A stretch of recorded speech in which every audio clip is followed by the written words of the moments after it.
I step out of my silver Porsche, and the Texas autumn air hits my face like a slap from the past. 5 years. 5 years since I walked out of this family's life with nothing but my engineering skills and a promise that still echoes in my ears. Watch me. The Cedar Hills Resort towers ahead, its granite entrance gleaming under the setting sun. 150 guests inside, celebrating Grandma Beatrice's 80th birthday. They have no idea what's coming. My phone buzzes against my palm. Riley Hayes, my COO, never texts unless it's urgent. The AG's office confirmed Beatrice's audit backs up their case. The warrant is active. This could happen tonight. My fingers tighten around the device. Attorney General's office. Warrant. Tonight. The word should terrify me, but instead I feel something cold and sharp settling in my chest. Justice. Maybe. Or vindication. I adjust my $3,500 Gucci jacket, the navy fabric fitting like armor. The same family who dismissed me as a failure 5 years ago has no clue that their disappointment now runs a $200 million AI software empire. Watch me. I whisper to the granite steps, but even as I say it, my hands shake. The memory crashes over me, like it always does. That dinner 5 years ago. The Smith family dining room with its ostentatious oak table and silver chandelier that cost more than most people's homes.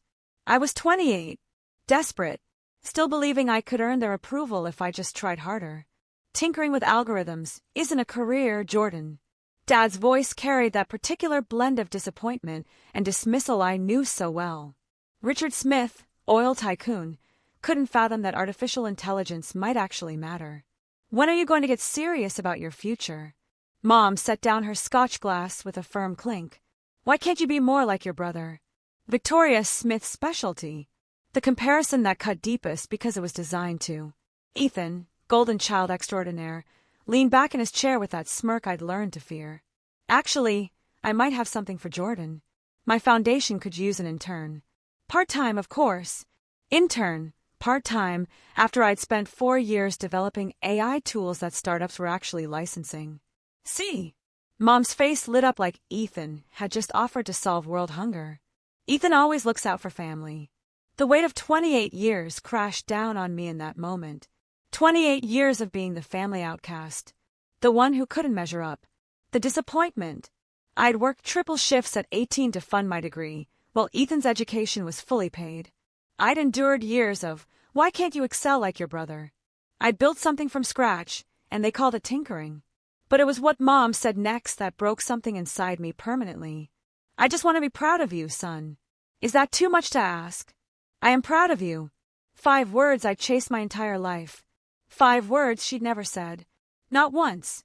Not even when I graduated magna cum laude, or when my first client paid me $60,000 for an AI prototype.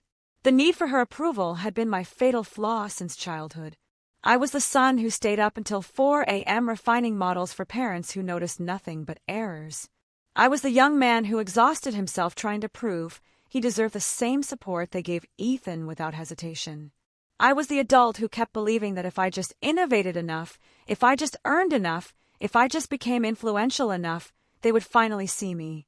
But sitting at that table, watching Ethan's smug satisfaction and my parents' relieved expressions because their golden child had solved the Jordan problem, I understood the truth that would change everything. The game was rigged. It had always been rigged. They needed me to fail so Ethan could shine. They needed me to stay small so they could feel superior. They needed me to remain desperate for approval so they could dole it out as a reward for obedience. I stood up from that oak table. Dad's face went slack with shock. Ethan's smirk faltered. Watch me, I said. 2 words that meant everything and nothing. Watch me what? Create something impactful? Prove my value. Thrive without you. All of it. None of it. I didn't know yet. I walked out their front door into the November night. I blocked their numbers. I returned holiday gifts unopened. I built Apex Innovations from a $1,500 desktop in my 1-bedroom apartment, coding 20-hour days fueled by fury and resolve. For 5 years, I chose myself over their validation. It was the most terrifying and liberating decision I'd ever made. Now I'm standing outside Cedar Hills Resort, and that terrified 28-year-old still lives somewhere in my chest, whispering that I don't belong here. that I'll never be good enough, that walking through those doors will prove they were right about me all along. But he's wrong. I'm not the shattered guy who walked out 5 years ago. I'm J.K. Smith, CEO of Apex Innovations. Incorporated magazine featured me on their 40 under 40 list, though my family never knew because they never checked. I develop AI solutions for 4 major industries. I employ 52 people who rely on my leadership. I'm not tinkering with algorithms anymore. I'm leading. The resort's entrance doors swing open as a couple in their 60s emerges, the man adjusting a tie that probably cost more than my Porsche's monthly payment. They don't recognize me, but why would they? The last time Oak Grove Elite saw me, I was the Smith family flop. Tonight, that changes. My phone buzzes again. Another text from Riley. You sure about this? I can handle everything from here. I almost smile. Riley Hayes, the first person who saw my potential before I demonstrated it. My COO. My confidant. The sibling I chose instead of the family I was born into. He's offered to spare me this confrontation, to let me avoid the emotional war zone waiting inside. But avoiding it would prove they were right. And I'm done avoiding. I type back, I've got this. Because I do. Whatever happens tonight, whatever family turmoil erupts, whatever wounds get reopened, I know who I am now. I know what I've created. I know my value isn't defined by people who couldn't spot innovation if it optimized their entire operation. The granite steps feel firm under my boots. The valet nods respectfully. Through the glass, I see kin I haven't spoken to in 5 years, all attired in their best, all utterly unaware that their reality is about to pivot. Grandma Beatrice is in there somewhere, the only family member who ever saw me truly. She's the reason I came tonight, the reason I'm stepping back into this emotional quagmire. She's also the reason I know I'll endure it. I reach for the handle, and for just a moment, I let myself feel everything. The dread, the resentment, the optimism, the sorrow.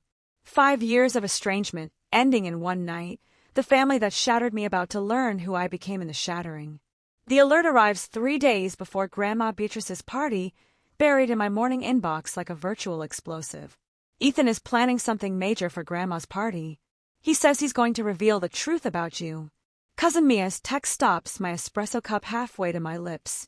I'm sitting in my Austin loft, 50 floors above the city that reconstructed my life, and suddenly I'm 28 again. Pulse racing, hands clammy, that familiar twist of anxiety gnawing in my gut. Reveal what truth? I haven't interacted with any of them in 5 years. I've been no contact since I left their dining room. What could Ethan possibly know about my life now? I forward the message to Riley Hayes without commentary. My COO grasps family conflict better than most grasp their own professions. He forged his success fleeing a similarly poisonous lineage in Chicago. His reply comes back in minutes. On it, reaching out to sources now. This is why I compensate Riley generously. Well, one reason. The other is that he's the only individual I trust implicitly, which reveals everything about my ties to blood kin and nothing about his expertise. 2 hours later, he's in my office with the look I've come to dread. It's the same expression he had when he found our top rival was pilfering our algorithms. Professional worry encased in scarcely restrained anger. He hired detectives, he says without introduction. Blackwell and Donovan out of Austin. Elite firm, not inexpensive. My chest constricts. What kind of detectives? The meticulous kind. Donovan Blackwell specifically, ex-CIA, 25 years experience, focuses on corporate forensics and profile authentication. Riley drops a thick folder on my desk. The positive is he's principled, won't invent proof or violate laws to dig dirt. And the negative? He's exceptionally skilled at uncovering what's genuinely there. I gaze at the folder without flipping it open. Inside are likely snapshots, fiscal logs, staff dialogues. The framework of my meticulously built new existence exposed for Ethan's amusement. How much does he know? Riley's pause lingers too long. When he finally speaks, his tone bears the gravity of unwelcome news delivered softly. He knows about J.K. Smith. The room spins. J.K. Smith. My professional persona. My neutral shield in the tech sphere. My safeguard against anyone linking Apex Innovations' triumph to the Smith family flop. 5 years of deliberate detachment. Vanished. He knows you're on the Inc. list. He knows about the $200 million valuation. He knows you're CEO. His voice softens. Jordan. He knows it all. I slump into my chair, the cushions suddenly feeling like a trap. This is graver than I envisioned. Ethan didn't just learn I survive. He learned I flourished. Magnificently. While he was directing his foundation in Oak Grove, I was erecting an empire 90 minutes away. There's more. Of course there is. Riley pulls out his phone, scrolls to something that makes his face tighten. Donovan's probe went bidirectional. When he traced fee origins, he found something curious in Ethan's finances. My veins turn icy. What kind of curious? $380,000 siphoned from his foundation over 4 years, plus $30,000 taken from your family estate. The irony strikes me like a hammer to the sternum. Ethan hired a detective to ruin me and inadvertently ruined himself instead. The golden child who spent years condemning everyone else's morals is a felon. The brother who had everything gifted to him has been pilfering from charitable contributions and family funds. When does he submit the report? He's submitting it. This afternoon. Riley's demeanor shifts from worry to something sterner. The Attorney General's office verified they're launching an inquiry. Could lead to federal fraud charges. I should feel justified. I should feel equity delivered on a platter. Instead, I feel nauseous because I know what this implies. The Smith family's flawless realm is about to collapse. Richard and Victoria Smith, stalwarts of Oak Grove society, are going to learn their golden child faces 4 to 6 years in federal lockup. Their philanthropic king is a crook. Their societal standing is about to plummet. And they'll fault me. Not because I disclosed anything. I didn't know about the siphoning until 30 seconds ago. But because I'm the family pariah, the eternal issue, the son whose presence seems to beckon disaster. This is sufficient for the AG to initiate a criminal probe. They're going to act swiftly, including at Grandma's party. I envision the scene. Cedar Hills Resort, 150 guests clad in finery, toasting Beatrice's 80th. Ethan at the podium, readying to degrade me openly when federal officers stride through those granite doors. The poetic equity would be exquisite if it weren't so ruinous. My phone rings. Unknown Texas number, but I recognize the area code. Oak Grove. Should I pick up? Riley shakes his head. Nothing beneficial comes from unknown calls during family upheavals. The call diverts to voicemail. Then another unknown number rings. Then another. News disseminating. I murmur. Probably Ethan, alerting kin to caution them about your deceit. He doesn't know about the Attorney General yet. Riley's tone holds grim humor. He's still orchestrating his assault, unaware he's already been assaulted. My laptop pings with an email alert. Mom's address. The first direct outreach in 5 years. Subject. Family duties. Jordan. Your father and I anticipate you at your grandmother's party. Whatever schemes you're hatching with your brother must cease at once. Family precedes all, not your wounded emotions. It's time to mature and accept accountability for your decisions. We'll address your conduct discreetly after the festivity. Mother. I read it twice, then shut the laptop. They still don't comprehend. I say to no one specific. They believe this is about sentiments and fraternal competition. They think I'm the issue. Are you attending? The query lingers in the air like fumes from a structure blaze. Am I going to enter that sentimental combat zone? Am I going to confront parents who still view me as the family letdown? Am I going to observe Ethan get detained at our grandmother's birthday gala? Yes. Riley arches an eyebrow. Certain. I can manage all from here. You don't need to expose yourself to that spectacle. But he's mistaken. I do need to be present. Not for retribution, not for exoneration, not even for equity. I need to be there, because evading would affirm everything they ever claimed about me. That I'm feeble, that I can't manage family duty, that I'm the problem. 5 years ago, I departed their home as a flop. If I'm returning, it's as a triumph. Not for their endorsement anymore, but for my own serenity. I've spent 5 years constructing something tangible while they engaged in their poisonous ploys. I inform Riley I'm not evading the reality anymore. Even if the reality is going to demolish everything they thought they knew about their ideal family, even if equity arrives with restraints and federal indictments, even if going home means witnessing everything incinerate, my phone doesn't cease vibrating. Since we uncovered the assault yesterday, alerts accumulate like virtual wreckage from a family I believed I'd abandoned, social media pings from relatives I scarcely recall, Telegram messages from the Smith family group that somehow, improbably, still has my number. I scroll through them while my tea cools in Apex Innovation's executive boardroom. Aunt Margaret's spouse posting vague Instagram stories. Some folks think achievement entitles them to forsake family.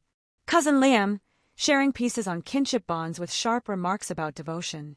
The online trails of Ethan's drive, priming everyone for whatever explosive he intends to detonate at Grandma's party. Mia's cautionary text from yesterday feels prescient now. Ethan is contacting everyone.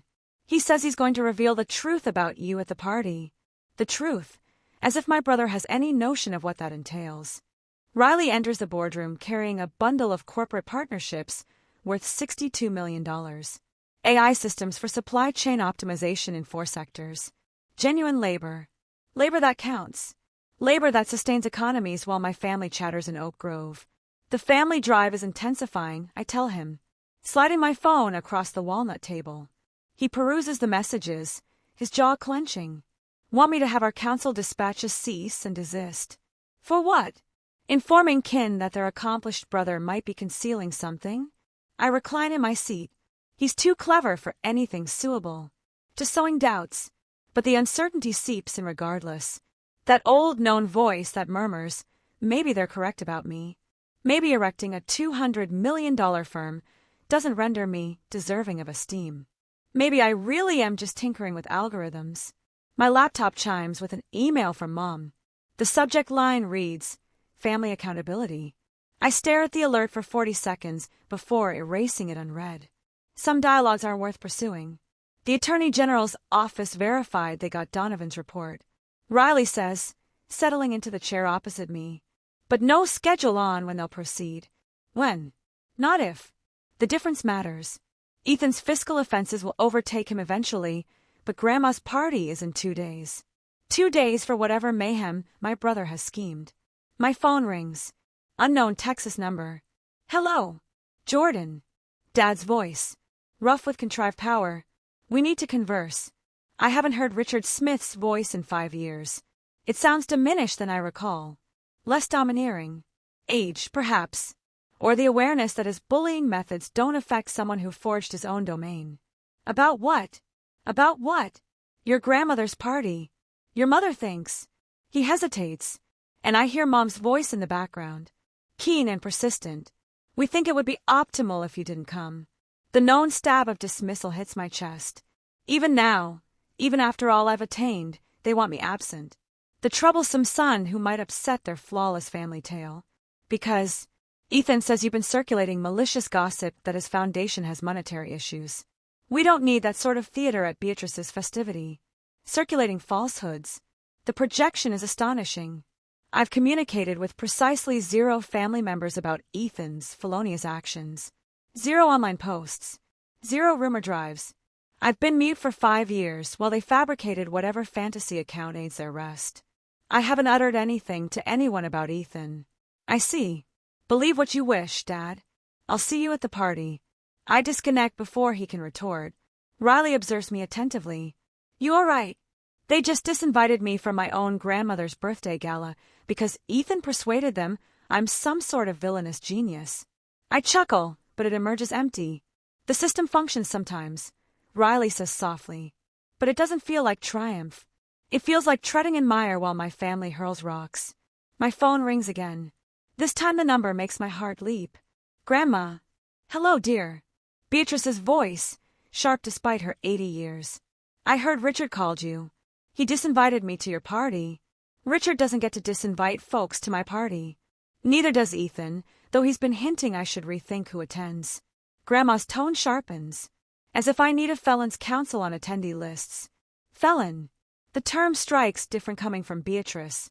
Not conjecture or charge. Fact. You know about the probe. Dear, I initiated it. The world halts. What? 2 months ago, I ordered my own review of Ethan's foundation. Something about his finances never tallied. New yet on a foundation wage. Caribbean trips, funded by sponsor gratitude gatherings. I'm aged, not foolish. My grandmother. Keen-witted, dubious, guardian of family assets while everyone else got sidetracked by Ethan's golden child act. The reviewer uncovered everything. Beatrice proceeds, the siphoning, the ghost costs, the funds diverted from our family estate. When that private detective contacted me last week with comparable discoveries, I shared my review with him. Made his task much simpler. The elements align. Donovan Blackwell had 2 evidence sources, the audit trail he revealed and Grandma's autonomous inquiry. No wonder the Attorney General's office acted so rapidly. Why didn't you inform anyone? Because I wanted to observe how far he'd go, how much he'd pilfer, how many he'd injure before someone halted him. Beatrice's voice bears 5 decades of family insight. Turns out, he was planning to injure you openly while pilfering from the family secretly. That's when I knew he'd crossed too far. I leaned back in my boardroom chair, overcome. I'm just concerned, if he gets detained at the party, the jolt. For you. That the jolt might end me? Grandma chuckles. Jordan, I'm 80, not breakable. I've survived wars, 4 downturns, and your grandfather's late-life folly.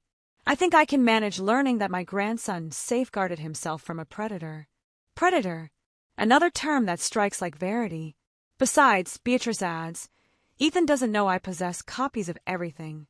Ledger entries, falsified approvals, rerouted contributions. He thinks he's grasping the soul cards, but I've been in this game longer than he's existed.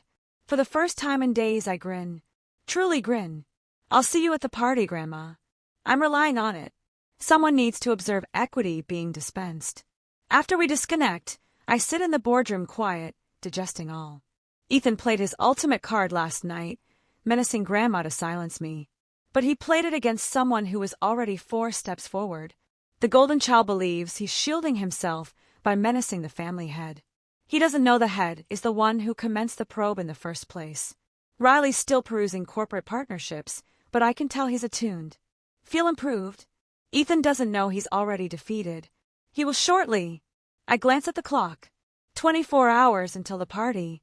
24 hours until a chamber full of kin learns their golden child is a felon, while their pariah is a CEO. 24 hours until 5 years of quiet concludes in one magnificent night. My phone buzzes with another family group alert. This time it's Ethan himself, anticipating seeing all tomorrow evening. It's time some verities emerged. I almost chuckle. He has no clue how accurate he is. The sun dips over Austin's horizon, casting extended shadows across Apex Innovation's base. 52 employees heading home to families who value their input. Corporate partnerships worth $62 million rest on my boardroom table, optimizing global operations. This is what I constructed while my family murmured about my shortcomings. This is what I achieved while they exalted a felon. Tomorrow evening, they'll finally grasp the distinction. But tonight, I'm going to ready for the most crucial party of my life. Not because I need their endorsement anymore, but because some conflicts resolve themselves when you cease battling them. And sometimes, the most potent action you can take is simply appear and observe the verity reveal. The Cedar Hills Resort Banquet Hall doors swing wide with the sort of theatrical timing that only occurs in films or family catastrophes. I step within, and 150 dialogues stop abruptly. Utensils halt mid-lift. Cocktail glasses freeze at mouths. The hush propagates through the space like spilled wine. They anticipated defeated. They're receiving resilient. My Gucci jacket fits like shield tonight. Navy instead of the somber they likely pictured I'd don for a burial of my own esteem. 5 years of counseling and $200 million in assets have bestowed me something they can't grasp, unwavering assurance. Across the space, Ethan's face drains of color. He's positioned near the main table, podium mic in his polished grip, evidently interrupted mid-setup for whatever degradation he'd orchestrated. His lips part slightly, then clamp. This isn't the crushed man he anticipated to obliterate tonight, but it's Grandma Beatrice's grin that steadies my pulse. She sits at the main table like the sovereign she's always been, her keen blue eyes sparkling with secrets. She, like me, is one of only 2 in the space who knows what's truly about to transpire. I don't hurry toward any specific cluster. I don't declare my arrival or proffer justifications. I merely traverse